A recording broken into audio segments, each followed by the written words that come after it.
Good morning, everyone, and welcome to the senior oral of Levi Hoffman. Levi was my senior assistant in chemistry this year.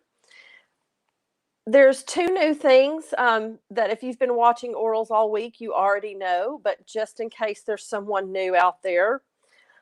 During Levi's oral, you can leave comments for him, and when we start the question and answer session, he'll be able to see those comments and feel your encouragement. You also are encouraged to submit questions for Levi. And after the first round of questions, we will use some of your audience questions and ask those to Levi and let him answer them. I'm going to pray, and then we will let Levi get started with his message. Dear God, we thank you that in spite of these crazy times that we are able to do these senior orals and hear the messages that have been on their hearts, that they've worked hard on all year. Dear God, we pray that you'll be with Levi this morning, that you'll just help him to speak from his heart and tell his story. I pray that we'll all be encouraged and inspired from it. I pray that you'll calm his nerves. And I just pray that we'll all learn and grow from his message. I thank you so much for Jesus, and I pray all this in his name. Amen. Paul wrote to his first church, from the first epistle to the church in Thessalonica. Now may the God of peace himself sanctify you completely, and may your whole spirit, mind, and body be preserved blameless at the coming of our Lord Jesus Christ. This verse is powerful, and it commands man to preserve his mind, body, and spirit, and this is no easy task, as man is flawed in every way. There are endless ways to work towards this goal, and I think that keeping a healthy mind, body, and spirit is essential. In Psalms 139:13, it is written, "For you created my inmost being. You knit me together in my mother's womb." So every part of a human has been intricately sewn together by the Almighty. And since all three parts are sewn together, I want to show you how fitness can affect the mind, body, and spirit. First, I want to talk about how fitness affected my mind. I was always the bigger kid on the block, and at my worst, I weighed around 265 pounds. During this time, my mental health was the worst it had ever been. I was obese, and honestly, I had given up. While thinking on this, my mom sat Legend Lincoln and I down and told us that they had found something abnormal in her mammogram. And she was going to go back to the hospital to get a test to see if it was anything harmful. About a week later, my mother was diagnosed with breast cancer. And even though the doctors told us that it was stage 1 and they caught it early and that it was going to go away with a surgery and some treatment, my mind tricked me. And I honestly think that it was Satan telling me that God was taking my mom away from me. And it devastated my mind. I was instantly depressed, angry, and tired. I worried for my mother's health all the time, and it consumed my life. I began failing all my classes. One day, my little brother had saved up enough money to buy a hoverboard. So it shipped whenever he wasn't home, and I was here, and I took it out of the box, charged it up, and I was reading the instruction manual. I read all the way down to the bottom, and then I looked at this line that said, weight limit, 220 pounds. So I hadn't weighed myself in a very long time because I knew that I was just getting fatter and fatter, and I didn't want to see the number.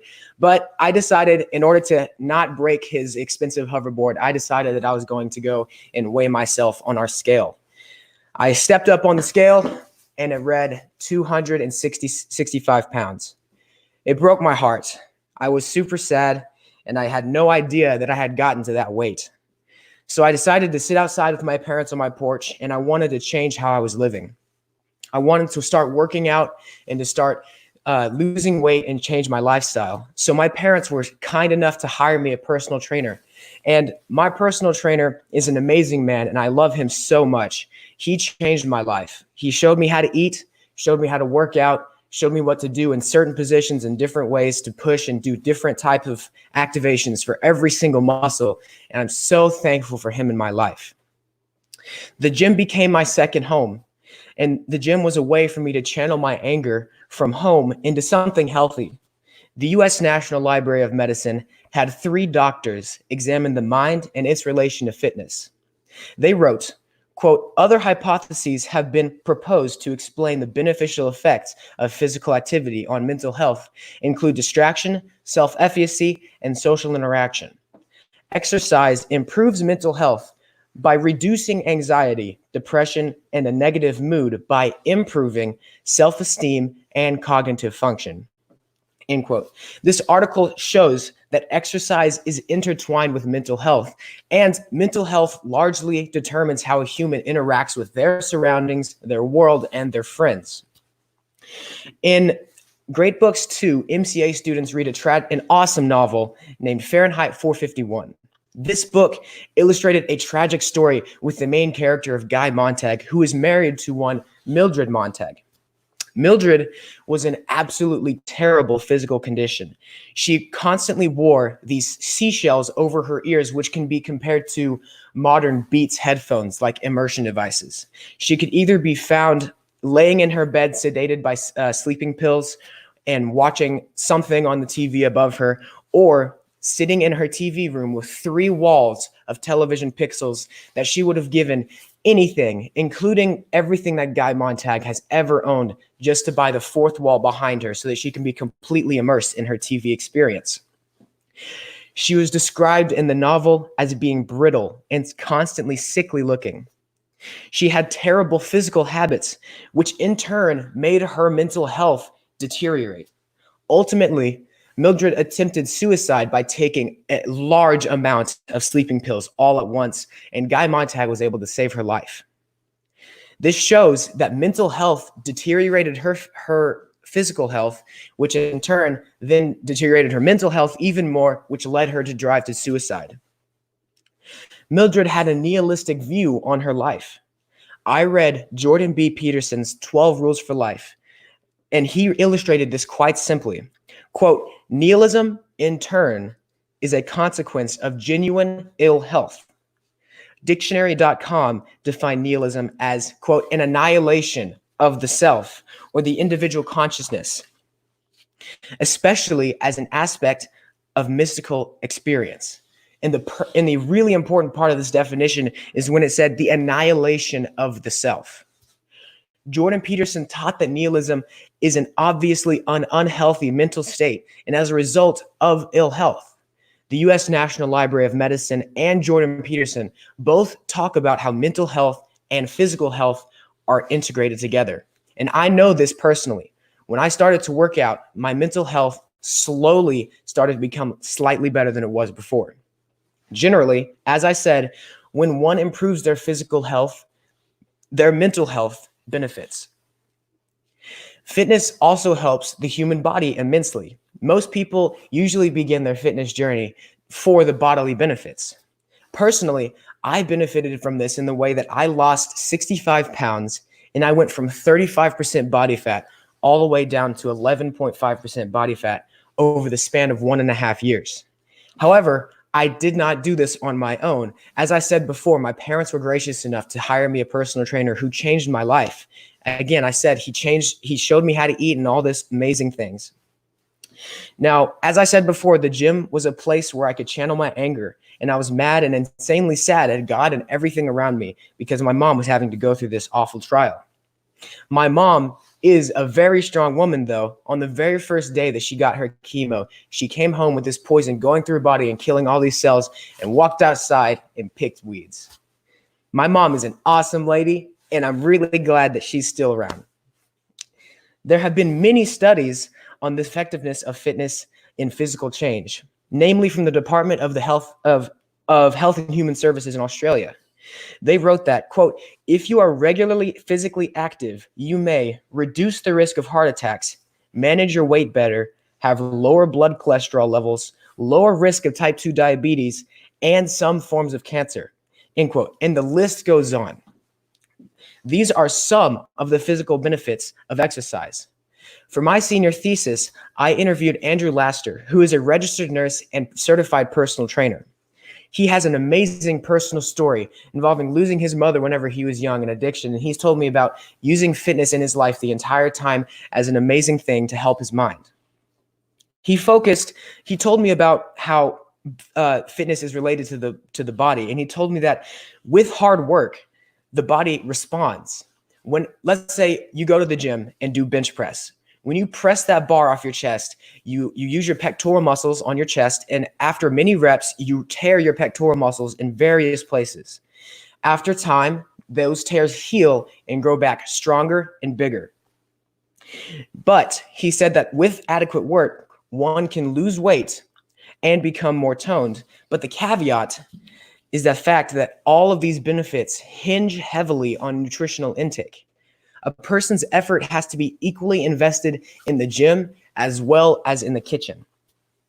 Mr. Laster has an amazing amount of experience in this field, as he has been a physical trainer for many years and has many clients. The physical benefits of exercise are almost completely undoubted and undebated. Jordan B. Peterson made a comment on this in his 12 Rules for Life. Most individuals are dealing with one or more serious health issues that can be fixed with regular exercise. The Mental Health Foundation stated it clearly, quote, poor physical health can lead to an increased risk of developing mental health problems. Similarly, poor mental health can negatively impact physical health, leading to an increased risk of some conditions. This fact from the Mental Health Organization and this little quote from Jordan Peterson talks about how individuals can fix many mental health issues just by having a healthier body. The loss of mental health leads to a lack of physical health. Fitness can also benefit your spiritual health, which seems a little bit out there, but I know it from personal experience. Once someone gets their relationship right with God, everything else seems to fall in line. As soon as my mom was diagnosed with cancer, I was instantly angry with God, and I wanted nothing to do with him. I went to church mainly just to put on a mask of me being okay. And I decided that I just didn't want to talk to God. I didn't want to read his scriptures, and I didn't want to be around him. I constantly asked, I asked him over and over to just give this to me, give this burden to me from my mom, because I don't want her to do this. I would rather me do this than anyone else in the world. And I was asking him why he was taking my mother away from me.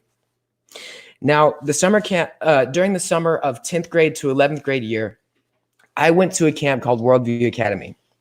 Now, once I returned from Worldview Academy, I would consider myself to be a fool to believe in anything else. Now, I went to Worldview Academy and I learned about so much about the Christian faith. And I learned that there's so much proof for the inerrancy of the Bible and the perfection of the Bible and the perfection of God and his creation. And I learned everything that I ever would need to know about why Christianity is the one true religion and why I should believe in Christ. I came home from Worldview with a new spiritual drive to be with God, and I was driven to maintain a relationship with him. This new spiritual wellness improved my drive in the gym, and I could feel myself pushing harder with every rep, and I pulled myself out of a plateau, and I began losing weight and looking better than I ever had before. Jessica Cox is a well-known public figure and motivational speaker. Mentioned this in one of her speeches. Quote, from the stress-relieving effects of prayer to the depression-busting power of fellowship, spiritual health does wonders for a person's physical wellness. Cox, a double amputee who was the first person to ever earn their pilot's license while being a double amputee, has every reason to be mad at God. She has remained a devout Christian despite all these reasons, and she has decided to build a relationship with him and remain a devout Christian, as I said. And she said that this decision has changed her life. Quote, my name is Jessica Cox, and my faith in God has been instrumental in my ability to overcome life's difficulties. End quote. This is an example from a woman who has been through so many troubles in her life, and it shows how powerful a healthy spiritual relationship can be for your physical health. In 8th grade, I took a class called Algebra 1, and Mr. Shaw was my tutor. And I really, really loved this class because Mr. Shaw taught this class beautifully. He integrated so much more than just math. He taught the class in a way that we listened to sermons a lot, all the time, and he beautifully integrated the Lord into algebra. And this class legitimately helped my spiritual health. 3 John 1:2 says, "Beloved, I pray that all may go well with you, and that you may be in good health, as it goes well with your soul." John mentions here that being in good health goes well with your soul. So whenever I started to work out and whenever I started to use the gym as my home and be there all the time, I started to my spiritual health started to become better and better, as long as the other two that I'm talking about today. So what if this isn't true? And what if fitness yields absolutely no noticeable impact on the mind, body, and spirit? I want you to ask yourself, can you go to the gym too much? Can you train too much? Absolutely. Fitness and exercise can be unhealthy, which seems like an oxymoron. Since I was angry at a time for God and everything around me, I went to the gym too much. Some people will tell you that there's no such thing as training too much and there's never too many workouts. But I can tell you this from personal experience. Overtraining your body is so bad for you. I stayed at the gym for as long as possible to try to get away from my house. I didn't want to be around. I didn't want to open my phone, open RenWeb, and see all of these red numbers. I didn't want to do that. So I stayed at the gym, and I didn't want to go home and have to watch on the sidelines as my mom was fighting this insane battle. So I wanted to be as far away from that as I possibly could. So I stayed at the gym for 2, 3, 4. One day I even stayed for 5 hours straight.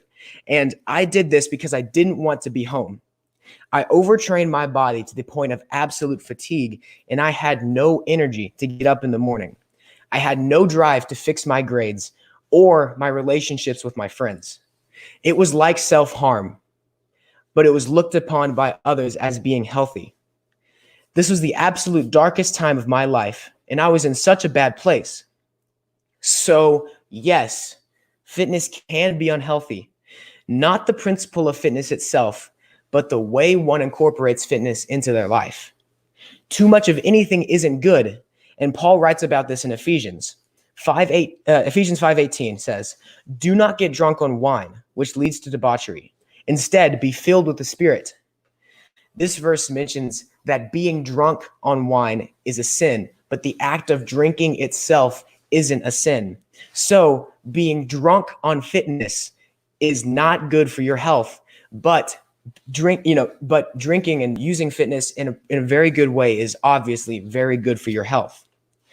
I have another example when it comes to fitness and being drunk on fitness. There's a man named Ronnie Coleman, and he's one of the greatest bodybuilders of all time. And he had a rather rough ending with fitness. Ronnie Coleman has won Mr. Olympia 8 times in his career, which is an insane achievement, and he's one of the only men to do this.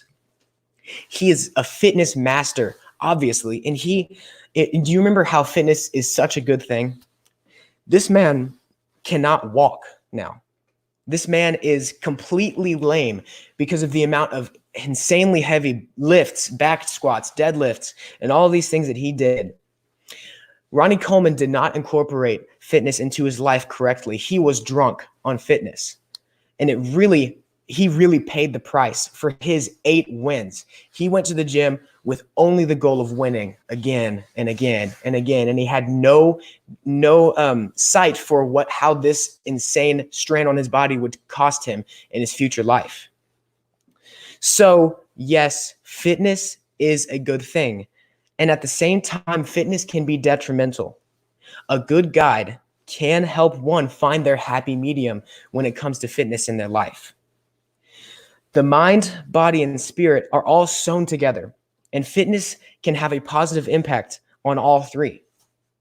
If one of the three sags, it drags the other two down with it. And I have personal experience with this. I have experienced the rise and fall of the mind, body, and spirit firsthand. Paul wrote in 1 Corinthians 9:19 through 20, "Or do you not know that your body is a temple of the Holy Spirit within you, whom you have from God? You are not your own, for you were bought with a price. So glorify God in your body." So go forth and treat the temple of the Lord with its due respect. Thank you.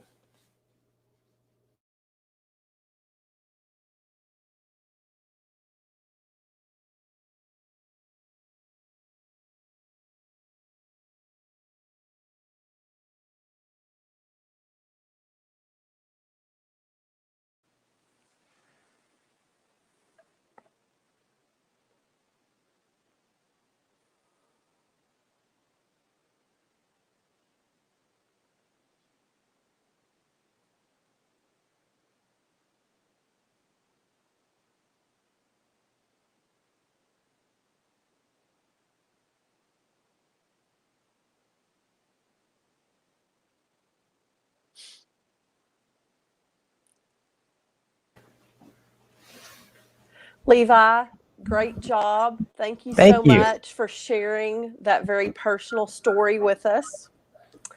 It sounds like from your speech that your journey to health, overall health, was really a combination of several things.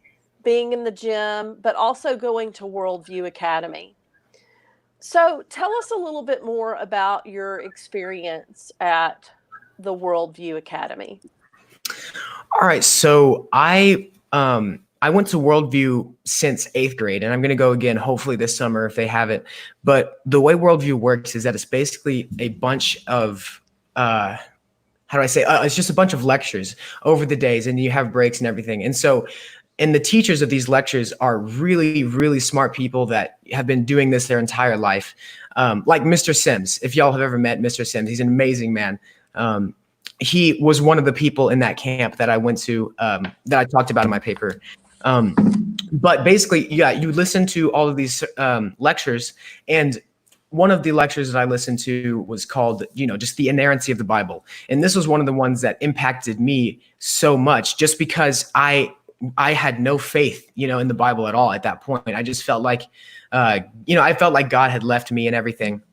And so when I went to that camp and I learned about how God is there and so personal with us and still active, and how the Bible is completely flawless, it really helped my spiritual health, as I said, and it really revitalized my drive to be one of God's children again. So, yes, ma'am. So, I think you addressed this a little bit in your speech, but were you going to the gym before you went to Worldview Academy? Yes, ma'am. I started my gym going whenever I'd say about October in my sophomore year. And the Worldview Academy that I talked about in this paper was in the summer between sophomore and junior year. So, yes, ma'am. Okay, so was your gym experience more or less positive and more or less helpful and productive before or after you went to the Worldview Academy? Well, before, I did really good, and I started to lose weight, and obviously it helped everything, my mental health and all that.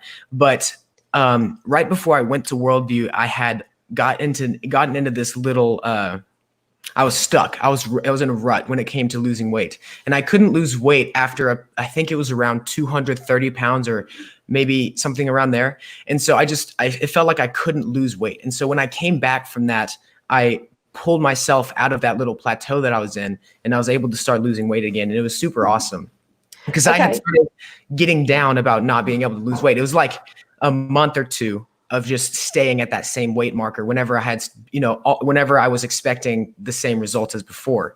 So yes, ma'am. Okay. And so before Worldview, when you were going to the gym, were you still angry? I mean, do you think that it was having a big impact on your spiritual health? Yes, ma'am. It was. I went to the gym. It was weird because I would go to the gym, and I was happy to be at the gym, obviously. But then once I got to the gym, I would go there and stay there to stop thinking about my mom or my grades. And so I would be there, and yes, I was very I was very angry whenever I was at the gym. It was like, except whenever I had a training lesson with my trainer, I was really happy whenever I was around him because he was super fun. He's still super fun to be around. But whenever I was alone, it was different because I was just angry, and I would push my body to limits where it probably shouldn't have gone whenever I was still that fat. And as I said, it was unhealthy. So yes, ma'am. Okay. So is it possible that somebody could be really focused on their physical fitness and their physical health and it really have no impact on their mental or spiritual health? Yes, ma'am. I think that you can easily be really, really driven in the gym and do it with the right mindset. Like think the reason that I was drifting further away from God is because I had the wrong mindset at the gym, and also other things. Obviously, I think so. But for me, as you said, I think it is very possible for someone to be very driven, but also have a good relationship with their mind and with God. So yes, ma'am. Okay. And is this physical health that you started gaining that immediately after you went to the gym? Apart from spiritual health, is there any long-term value in physical health if you are not spiritually healthy? So you're saying like if you remain to be spiritually unhealthy but are physically healthy, is that what you're saying? Yes. Is there Okay. any value in that in the long run? Um, I mean, I think that since we're all gonna die and go to the same place, in this for us, I think that um, for someone that doesn't have, for someone that doesn't know God, I think that fitness is still remains to be very good for them. But as I said, having a healthy, physical life helps your spiritual health too. So fitness can be good for someone that doesn't have a good relationship with the Lord. But also, for atheists, there's plenty of people that work out all the time that don't know God. So for me, I think it can be different for someone that does know God because it involves God in everything because God is in everywhere in your life. So yeah. Okay. So I want to look at the flip side of that. So if you are not physically healthy, either because of your own choices,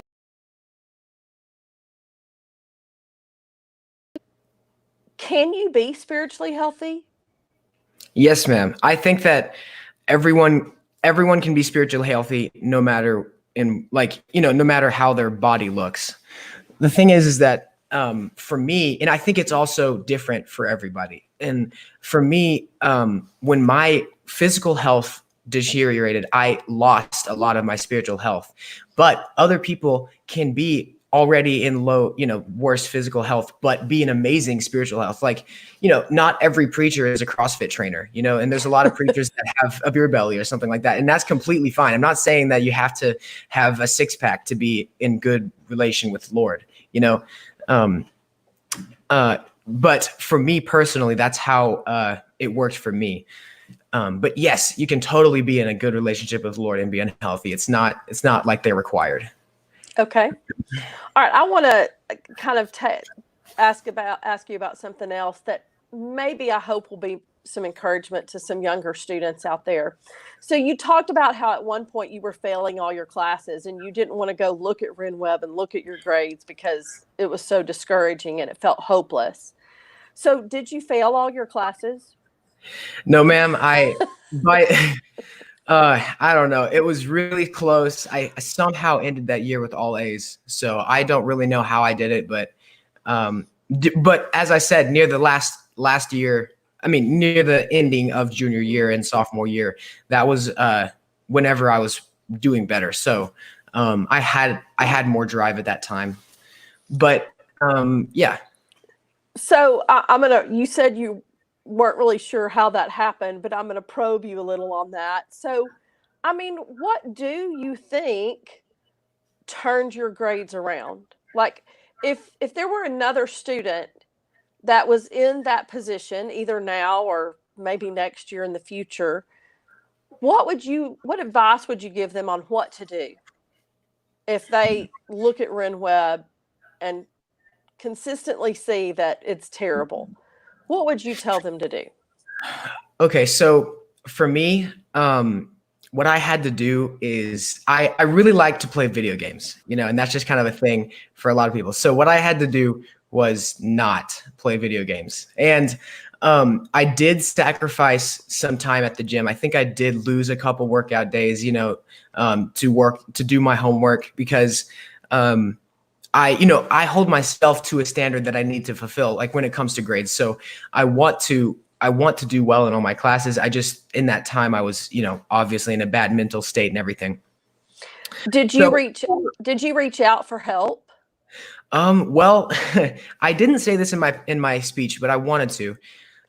In physics, Mr. Perea, one day I guess I was visibly sad or something. I don't know. But one day after class, Mr. Perea took me out to the side of the class and said, "Hey, I know that about everything that's going on at home, and I just wanted to say that you're going to be okay." And he basically gave me, I don't know, he didn't give me a break because he still put everything in as missing, but he was just so graceful to me, and it was really awesome because that little notion really helped my drive, and because I all the teachers sometimes, especially whenever you're not mentally straight, all the teachers seem like they're out to make you fail, which is not how it is. And whenever Mr. Priya did that for me, it really lifted my spirits when it came to grades, because he was just super nice. And I really think it was really nice for him to do that. And it really helped my journey. So yes, ma'am. So it sounds like that when you're mentally unhealthy, it's hard to reach out for help. It's hard to admit what's going on. It's easy to be angry. And so it really does impact everything. Yes, ma'am. It was like what Caden's Oral was about, with telling people about what you're struggling with. And that was probably one of the reasons that it was harder for me, because I didn't really tell many people at all. So I just kind of kept it inside. So yes, asking for help is the way to go. And I, with classes and everything, I tried to ask for help. With math, usually comes pretty easily to me. So I don't think I really had to work as hard for math, but with the English class and Greek and everything, those are the two classes that were harder. So I had to ask for help. So I also had Levi during that sophomore year, and then I had him his junior year, and clearly he was my assistant this year. And I do just want to commend you for the change I've seen in you, and for the growth that I've seen in you. It's been really encouraging and inspiring to me, and I know to probably many others also. Thank you. Thank you. I'm going to pass it on to Mr. Reed now.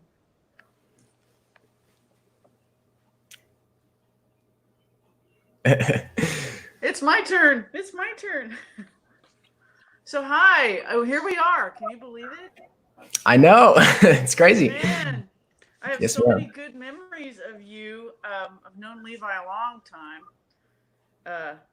He was for a long time that little brother, but let me assure you, Levi is an individual, and I'm just so blessed to be on this panel with you. And by the way, your mom is my hero. And you guys are so talented. Aren't you like a black belt? Didn't your family do martial arts and things like that all together for a while? Yes, ma'am. We're still doing it. We're having Zoom classes now. So, yes, ma'am. My mom, Legend, and Lincoln, and I are all black belts. That is incredible. And you also are a musician. Yes, ma'am. I've been playing piano since I was about 5. So.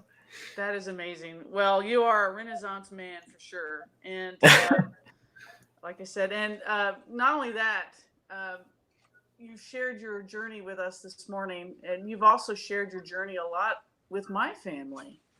And we're grateful for how you've poured into Nick and, you know, making some real changes in his life. And we just love you for that. So, Thank you. wow, so many questions for you. Um, I'm going to go off. You talk about um, too much of anything is not a good thing. What? Too much of school is not a good thing? What do I'm you gonna mean have by to say that? so. How do I find balance? I know some students at MCA that really do worry a lot about grades, and they seem to kind of live school. What advice would you give for people like that if too much of anything is not good for you? I know that this seems cliche, but recently I have been with when it comes to having too much of anything, I always make time for reading the Bible and sitting with the Lord like every day. I've been doing that. This is not a thing that I've been doing for a long time. It's like recently I decided that I was going to do it. So maybe about a month ago, I decided that I was going to read the Word, read one chapter of something every day. I've been reading one chapter of the Corinthians for a while. So making time for the Lord really calms your soul. And I think that having too much of so many things in your life, you have to decide to take out at least one thing. And I know that you can't take out school from your life. And I know that if you have so much school, for me, I missed gym. Yeah, I missed going to the gym. I took out some gym in my life to finish my school and do my homework. And that's what I did personally to work with having all these things. Because, I go to karate and then I have to practice, piano, and then I go to the gym and all this stuff. And so there was a time when I would work out 3 times a day, combining all of my extracurricular activities, and get home at like 10 and have to do all my homework. And so that was pretty hard. And so eventually I had to just stop doing one of those 3 activities. And I know that it's super hard because you want to spread yourself so thin over all these things because you love all these people so much. And that is a very hard thing to do. But as I said, you can take out something, make room for the Lord. And, because in the end, your relationship with God is the most important thing. So make sure that is still good. Like you don't want to lose your relationship with the Lord. I guess what I'm saying is don't take out the Lord. I said take out something else. Don't take out the Bible because that's what you need most of anything. So keep that and then take something else away that you don't need as much so that you can pass the most important things in your life. So, yeah. Gotcha. So if it takes a gym, so what you're saying, if it takes a gym to build a healthy body, what does it really take to build a healthy soul? And you mentioned talking about being in the Word. Is that your main advice for folks? How do you build an? Well, I'm no professional, but the way that I do it is I have a group of my best friends and my big brother, and it's like a little Bible study type of thing. And I think that is a tool that anybody can use to become really close with the Lord, having a Bible study with your best friends. And that's the gym. You go there to work out your fear and trembling, and all of that stuff. You go there to get sore, and then you come back and then read the Bible to recover. So yeah, I think that's probably one of the tools you can use. And then obviously going to church and then investing into your youth group and stuff like that if you're still in a youth group. So yeah, and I think you do that with some event we call Sub Sunday. Oh, yes, ma'am. We haven't had that a long time because of coronavirus, but yes, ma'am. Yeah, Sub Sunday. Very nice. I'm hopping around here a little bit, but you talk about your mom and her journey. I think, we all encounter things like that in our lives. What did you really learn from this experience walking through this with your mom? Well, I think that me going to the gym in the first place was partially stemmed from my mom and all that stuff. So obviously I learned so much about fitness, but I really learned like about the Bible. I learned about how to study God's word and just to glean everything you can from it. And obviously, I feel like I've learned to struggle. Like I feel like I've learned to struggle. You know, it's like a thing where I feel like struggling is a thing that's a learned aspect. And I think that God brought this into my life specifically for me to learn how to struggle, because it's like because it's not, struggling is not an easy thing, obviously, and it's something that you have to do to know how to deal with properly. Because everyone can tell you, yeah, read the Bible and all this stuff to get through your struggles, but it's never actually hit you until you feel it yourself. So yeah. Awesome. Well, I have a lot of questions for you, but I'm going to let Mr. Reed have an opportunity. Okay. so we can watch that clock. Good job. All right, good job so far, man. Thank you. All right, so something I used to say a lot in high school and especially college is I'd rather be fat and happy than skinny and sad, which maybe is not the wisest of sayings. So how would you fix that saying? Well, I think that for someone that is in that situation where, like, I'd rather be fat and happy, I think that with fixing that statement, it's like more of a personal thing. They have to decide at some point that obviously they don't have to, but if they would ever want to, they have to. They'll decide to fix their physical habits. But it's like my friend Tucker Bearclaw says that same thing. He would rather be happy. But I think that in the long run, if you fix your physical health right now, you will be more happy and possibly more healthy further down the road. So I think that current happiness is less important than your happiness you could experience further down the road from being healthy now. So, yes, sir. So it's best to be healthy and happy. Yes, sir. All right, good. So with what you just kind of said, and I've seen this word kind of pop up on the comments a handful of times, but it seems like discipline plays a major role, almost like it's the linchpin in health, period, whether it's spiritual health, physical health, mental health. The discipline plays a major key. How can you build discipline? Because that seems to be the thing that just makes it so hard to actually go, or at least whether it's to begin or to keep going. How can we build discipline?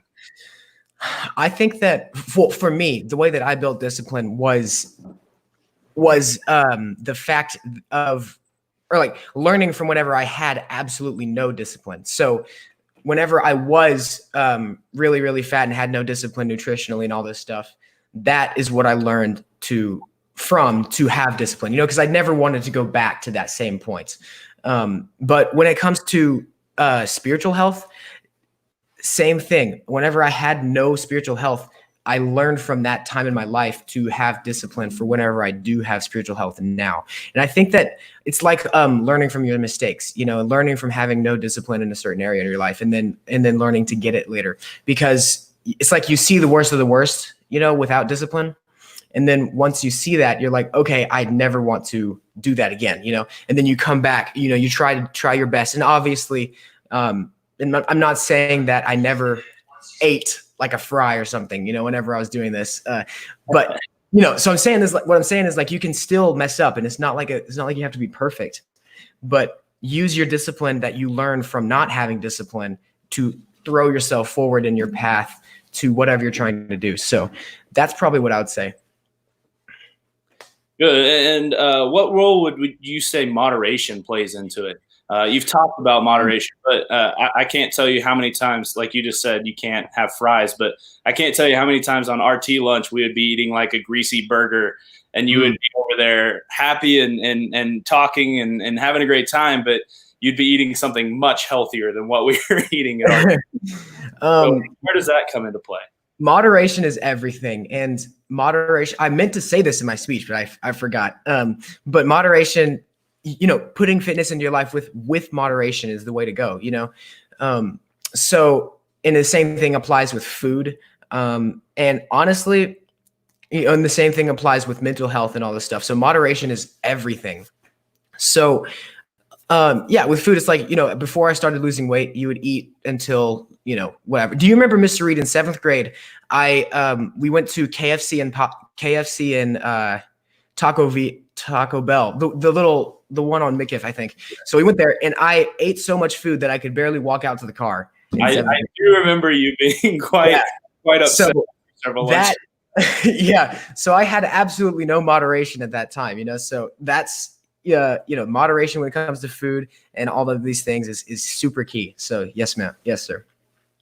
So I guess the last question I have for you is everyone's kind of talking about the Corona 15. Everyone's trapped in their house. They're not at the gyms. They're not at least outside as much as normal. And we're eating all the fried food that's in our fridge. So what is your recommendation? What is your routine right now to avoid the Corona 15? Okay. So right now, I basically what I've been doing is with Legend and Lincoln, we really love to throw a Frisbee. And so I've been going around and throwing Frisbee with them. And so I would run, you basically just sprint to catch a Frisbee. So it's like a lot of sprints, but it's like you're not thinking about it, So I've been doing that for cardio, but body weight exercises, like push-ups or sit-ups and jumping jacks and burpees and jumping squats, and all these different types of body weight exercises you can do outside, all while getting a tan. So that's pretty much what I've been doing. I've just been really active, just trying to do something at least every day, do at least one thing when it comes to physical activity, like throwing a Frisbee or throwing a Frisbee or just running or walking or something like that. So that's pretty much what I've been doing. All right. Sorry. All right. No, you're fine. Miss McQueen. All right. I'm just waiting on questions from the audience, Levi. Oh, here we go. So this question comes from Daniel Archer. You discussed how physical health can help you grow your mental and spiritual health. Do you think the same is true in reverse, where either mental or spiritual health can help grow the other two? Okay, absolutely. I think it can, because when it came to me going to Worldview and everything, when I came back with more spiritual health and more mental health, I had more drive in the gym to fix my physical health. So yes, that is very true. You can make your spiritual health and all that better. And I think that you, with time, will have drive to fix your physical health also. So yes.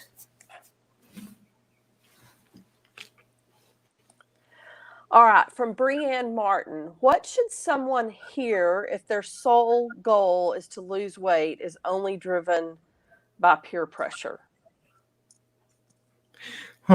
Well, I would, are you saying that you have no goal yourself to lose pressure? I mean, to lose weight? I don't know. Well, I guess if that's the case. I think maybe she just wants advice, like if that's your only motivation. Is peer pressure? Well, I think that it's something that you have to decide within yourself when it comes to losing weight. So for a long time, yes, I felt before I started losing weight, I felt peer pressure just because I was really fat and I didn't want to be that way. And, but I had to decide within myself that I wanted to change my lifestyle to become, more fit, more healthy. So I think that when your only motivation is peer pressure, I think that at some point you're going to have to decide for yourself to lose weight. So that's probably what I would say, because it's like, your friend can't lift weights for you, like you're the one that has to get in there and put the plates on the bar and do the reps. So, that's probably what I would say. It makes me think of like what you and Mr. Reed were talking about with discipline. Like you went from not having not much discipline about anything, school, health, etc., to a tremendous amount of discipline. I mean, do you think peer pressure can cause that kind of change in your discipline or your habits? I think so. Honestly, for me, I think that it was, there's a lot of things nowadays where it's like, you can't say anyone's fat, you can't tell them that because they see, it's like they call it fat shaming. But I think that at sometimes in certain situations, telling someone that they need to go to the gym and lose weight can be helpful. For me, it was that way. Like with my trainer, he was like, you got to get in here, you got to do all this stuff. And he was like telling me this, which by other people would be like, oh, you're fat shaming me. But like for me, I needed to hear it then. So, that's kind of how that is. So yes, ma'am. Okay, good. All right. I think we have another one coming. Okay. Are there any mental avenues you improved on outside of the spiritual, physical aspect? Any optimistic things you would tell yourself or habits you would practice daily? Yeah. So specifically in the gym, it's really easy to get down like mentally, especially because if you're like, oh, I lifted 25 pounds last time and I can only do 20 today or something like that. So the way that I would do it is, I don't know. I feel like this is less mental, but I would count, like you say, I've been doing 20 reps. I would count up to 10, then back down to 0 to 1. So up and down. So I guess it made it feel less. But when it came to mental health, I basically, a routine that I would do is I would always start my day off with a really good breakfast. And I know that seems like it's not, I don't know, it seems like it's not like something that would help your mental health, but skipping breakfast is really bad. And every day I would always eat a really good breakfast. And that really helped my mind and my body to kick off with a good start, And so that was kind of my thing. And, always eating right obviously helps your mental health just because, your body is less dragged on with all this bad food. So that's one of the things that I would do. I would eat well in the morning and it would really help my mental health a little bit. So, yeah. I like that trick about counting up to 10 and then back down to 0. Yes, ma'am. All right. David Harper asked, who would win in a fight, Samson or Luke Glover? Okay, so we have to consider the lineage of the Glovers. So Luke Glover's dad is Shane Glover, and we consider him to be a god, right? So then Jack Glover is a Titan, and Titans fold galaxies in half like pizzas and eat them. So I would say Samson, he held a temple together, right? So I would say that Luke, okay, hold on. We have to make sure that Luke is wearing his Crocs also. So Luke's wearing his Crocs, yes. But I think that if Luke wasn't wearing his Crocs, it would probably be a more even fight. Okay. So, yeah. I would like to see that. Me too. I would like to see it. All right. When are you applying to be the lead role in the new Baywatch? Oh, no. I don't know. I would say at least 2 years because I got to do some more stuff. I'm not ripped enough yet. I'm pretty close, but I got to get there. Okay. Well, thanks, Levi. Yes, ma'am. I'm going to ask you one more question, and then I'm going to pass it on to Mrs. Telshow. So are you ever, you mentioned this a little bit, I think, in one of your answers to Mr. Reed's questions, but as far as peer pressure goes, are you ever tempted to like go back to that old lifestyle in any way? I personally, I am absolutely not, because I would much rather be anywhere but, having 65, 70 extra pounds on me right now. Like that is the worst. Like I would rather be anywhere else than that, because for me, I would much rather not do that ever. So I have no real temptation to go back to that. But obviously I'm not perfect, and I still, the 3 foods I miss the most are like potato chips, ice cream, and no, just potato chips and ice cream. Those are the 2 things that I miss the most. So do you ever eat those things, or they're just off limits? I haven't. Well, it's more you were saying, it's not really a struggle for me. You know, it's not like I have to think about, like, I look at potato chip bag and I'm like having a external, like a crisis, just thinking about trying to eat them or not. But it's like, yeah, I've had chips again, you know, and I haven't had ice cream in a very, very long time. But you know, I do eat bad stuff every once in a while, but you know, it's not like I'm perfect. Also, I miss cereal a whole lot. Cereal's really good. Sorry, but yeah. All right. Well, thanks, Levi. Yes, I'm going to ma'am. pass it on to Miss Telshow.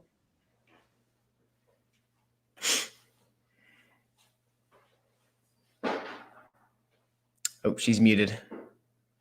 All There you right. go. One quick question about fasting. You know, you're talking about these connections between spiritual, mental, physical, all that stuff. Do you think there's a benefit to fasting? Because, you know, the Bible tells us to fast. Yes, ma'am. I personally have never really fasted, but I know that some people, whenever they do fast, they really become closer to God, which is obviously a very good thing.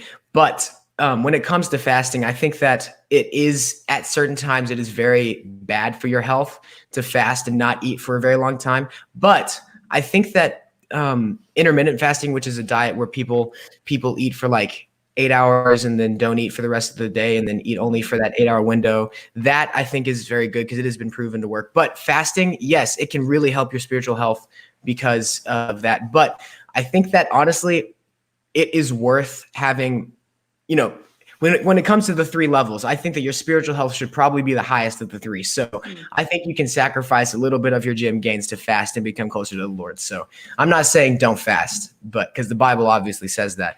But yeah, so that's probably what I would say. Cool. All right. This is a really hard question, but favorite robotics memory? Okay. I think, I don't know. One of the ones up there is when we won state. That was really fun. I think that whenever we go to main event is always really, really fun. I don't know. There's so many. I think that also whenever we had the wiffle balls in the little field and we were hitting them around with the mallets, that was like a game. That was really fun too. Well, I have totally enjoyed having you in robotics and Thank in you. class. That was going to be my tutor question for you. So now I don't know Oh, no. what I'm going to do. Great minds. Great minds. All right. Back to Mr. Reed. Good job, Levi. Thank you. All right. So I'll just ask, you're kind of in a unique position to where you've had an older brother make his way through MCA and probably impart some wisdom to you as he left. And then now you have a younger brother who still has a ways to go at MCA. So what advice, if you were to try to give a 1 minute of this is the most important advice I have for the younger students, what advice would you leave them? I would probably say do enough work, because some people don't do enough work and they always have missings. Just do your absolute best to not have a missing assignment. And I think that seems less important than it is, because whenever you have missing assignments, it just tanks your grade no matter how good your grade is, it seems like. So, and for me especially, like I think whenever I was in 10th grade, I had like 11 missing assignments in Greek. So I hadn't done a translation in like 2 months or something like that. So that missing assignment, all those missing assignments was the reason I was failing, because everything else I had done reasonably good on. But just do enough work where you can get stuff in on time, so you don't have to worry about it after you're done. And it's like, it really makes you feel better, whenever all these people are, oh yeah, I have like all these missing assignments, and you're seeing like, oh, I don't even remember doing those homework assignments because they were so long ago, So I think missing assignments is the thing that you should avoid the most. All right. Thank you. Yeah. All right, Levi, it's your turn to ask us a question. Okay. Well, Mr. Reed, I have had you as my RT leader for like 3 or 4. How many years? 7, 8, 11, 12? That sounds right. Yeah. Okay, so 4 years. Maybe. So what I was just gonna ask you, what is your favorite RT memory like whenever I was with you? It doesn't have to be, anything, but just what do you think? Oh man, I feel like 7th grade Levi, even though like you said, you might not have been your healthiest or whatever, but I just remember meeting you, and you were just like this ball of joy, and always asking questions. And you very quickly got the nickname Jeans. And I just remember from the very beginning, you were probably a lot of the glue in that group as a 7th grader, which was interesting to me. I just remember when things got awkward or weird, which Jordan Wetherell was good at keeping things going, but he also dwelled in making things awkward at times. You were always the one to just dive in and just kind of make everyone feel welcome and just keep the conversation going and easy and fun. So, yeah, I loved 7th grade Levi. Yeah. I barely walking out to the car from the from the KFC. Okay, Miss McQueen, I was wondering, what do you think? Because you've had me in class for 3 years, so what do you think is the most? What do you think is the most fun that we've had in class so far for our 3 years? Well, I will say it would not be during the sophomore year. I'm Yeah. not sure I heard Yes, a word out of you. And I was thinking yesterday about how it's interesting how that's the Levi I got to know, the one that was really struggling. And I didn't know you at all before that. So I kind of just thought you were really quiet. Mm-hmm. And then you came back to chemistry your junior year. I think one of my funnest moments was, when we did the lab your junior year in chemistry where you have to clean the dirty water. Yes, ma'am. And Stephen Calverley was my assistant at the time. And so he told my 2 chemistry classes that whoever got their water the cleanest, he would buy them all lab coats. And so they were pretty fierce with each other and pretty competitive. But the lab is pretty impossibly hard. But Levi's group did win. And he got a lab coat out of it. Stephen told us to put way too much charcoal so our water was completely black. But we still won because of our lab reports. Oh, yes, that's right. The lab reports were the tiebreaker. Yep. That was my proudest moment in chemistry, I think.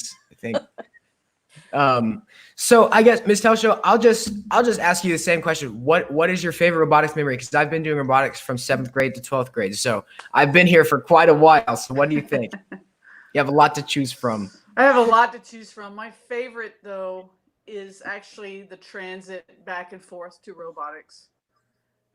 Because I love being in the party van, and I love hearing the talking, and I love how you guys really mentor the younger guys, and it just feeds my soul to be part of that.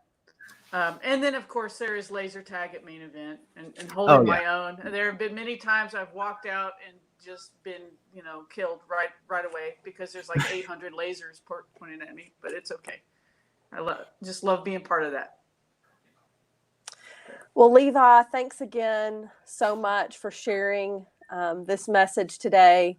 You really have been inspiring. And when you came back your junior year into chemistry, I mean, your joy has just been contagious. And I thank you so much for that. And I'm grateful that I got a chance to watch you grow and watch how you kind of conquered those struggles. So thank you so much. And that's all. You're done. Congratulations. Thank you. Well done. All right. Nice.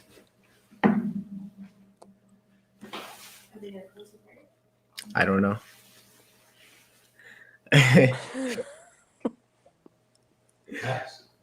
Well, do y'all want to pray? Yeah. Yes. All right. Mr. Reed, will you pray for us? Sure. Dear God, I thank you for Levi, and I thank you for the man that he's grown to be over his years at MCA. I thank you for the good times and the bad, the times of struggle or the times that made him the man that he is today. And I thank you that he was fortunate to have people in his life to point and push him towards you and towards health. And I thank you for the example that he sets for all of us in doing the same. I pray that he's able to enjoy this moment and continue to go out and be a great example for so many other people in this world that need to hear about you and need to hear about health. In your name we pray. Amen. Amen. Awesome.